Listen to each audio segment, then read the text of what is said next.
Hello বন্ধুরা, সবাই কেমন আছো? চলে আসলাম আজকে রান্নাবান্নার ভিডিও নিয়ে। তো আজকে লাউ শাক করব। লাউ শাক না, লাউ শাকের ডাঁটাটাই করব পাঁচমিশালি সবজি দিয়ে। তো কড়াইতে দেখতে পাচ্ছি জল বসিয়েই দিয়েছি। একটু ডাঁটাটা একটু অল্প নুন হলুদ দিয়ে ভাপিয়ে নেব, মোটা মোটা ডাঁটা তো ওই জন্য। শাকের সঙ্গে থাকলে সিদ্ধ করতাম না। তো দেখো এদিকে পাশের কড়াইয়ে বসিয়ে দিয়েছি। কড়াইতে হচ্ছে পুঁই শাক পাতা রেখে দিয়েছিলাম, সেটা ভাজা করবো একটু রসুন শুকনো লঙ্কা ফোড়ন দিয়ে। কড়াই গরম হয়ে গেছে, তেল দিই।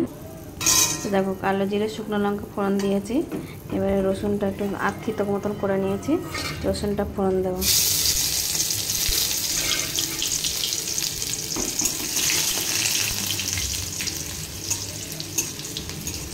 শুকনো লঙ্কাটা একটু বেশ, দুটো লঙ্কাটা কেটে কেটে ছোটো করে টুকরো করে দিয়েছি। কাঁচা লঙ্কা দিলে দেবো, নাহলে এই ঝালেই হয়ে যাবে। তো রসুনটা আমার ভাজা হয়ে গেছে। রসুনটা তো ভাজা হয়ে গেছে দেখতে পাচ্ছ। আমি পুঁই শাক পাতা কেটে ধুয়ে রেখে দিয়েছি, এগুলো দিয়ে দিলাম। অল্প একটু নুন হলুদ দিয়ে দিলাম, দিয়ে একটা থালা চাপা দিয়ে দেবো। আস্তে আস্তে এটা জলটাল কিছুই দিতে লাগবে না, আপনিতেই হয়ে যাবে। গ্যাস কমিয়ে দিয়ে রাখবো। তো দেখো এদিকে লাউ শাকের ডাঁটাটা সিদ্ধ হয়ে এসছে, আর 2 মিনিট মতন সিদ্ধ করে নেবো, নিয়ে নামিয়ে নেব। তো দেখো কতটুকু হলো, আর একটু হবে, হলে আমার পুঁই শাক পাতা ভাজাটা কমপ্লিট হয়ে যাবে। ওদিকে ডাঁটা নামিয়ে নিয়ে কড়াই বসিয়ে দিয়েছি ধুয়ে। কড়াইতে আগে চিংড়ি মাছটা ভেজে নেব, তারপর তরকারিটা বসাবো। তো দেখো চিংড়ি মাছ নুন হলুদ দিয়ে পরিষ্কার করে নুন হলুদ মাখিয়ে রেখেছিলাম।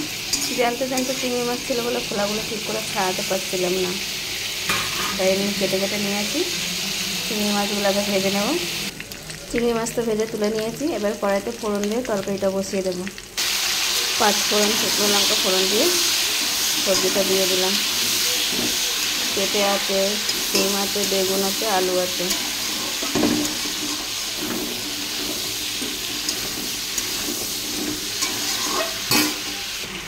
তো দেখো চিংড়ি মাছও দিয়ে দিলাম, ডাঁটাটাও দিয়ে দিয়েছি, নুন দিয়ে দিলাম, হলুদ এখনও দিইনি। ভালো করে সবজিগুলো একসাথে কষিয়ে নেব, নিয়ে একটু সামান্য জল দেবো।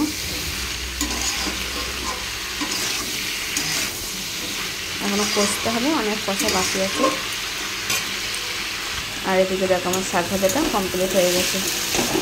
পুঁই শাকের পাতা বেশি হলে এরকম রেখে দেবে, দিয়ে এরকম রসুন ফোড়ন দিয়ে, তোমরা চাইলেও পেঁয়াজ দিতে পারো।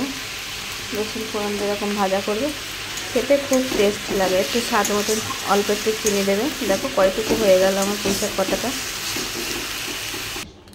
তো দেখো কষা কমপ্লিট। আমি একটু জল দিয়ে দিয়েছি, তরকারিটা হয়ে গেলে জলটা দিয়েছি যাতে সব কিছু সিদ্ধ হয়ে যায়। সিদ্ধ হয়ে গেছে 80%, আর একটু বাকি আছে। তো দেখো আমার তরকারিটা পুরোই কমপ্লিট হয়ে এসছে, সব কিছু সিদ্ধ ঠিকঠাক হয়ে গেছে। আর একটু রস মারলে হয়ে যাবে।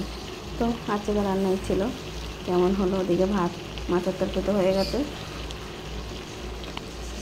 আজকের এই রান্না বান্নাই ছিল, কেমন হলো কমেন্ট করে জানিও বন্ধুরা। সবাই ভালো থেকো, সুস্থ থেকো। সবাইকে শুভ দুপুরের অনেক অনেক শুভেচ্ছা ও ভালোবাসা। আমার ভিডিওটা যদি ভালো লাগে তো লাইক কমেন্ট শেয়ার করে দিও বন্ধুরা। আর সবাই আমার পাশে থেকো, আমিও তোমাদের পাশে থাকবো।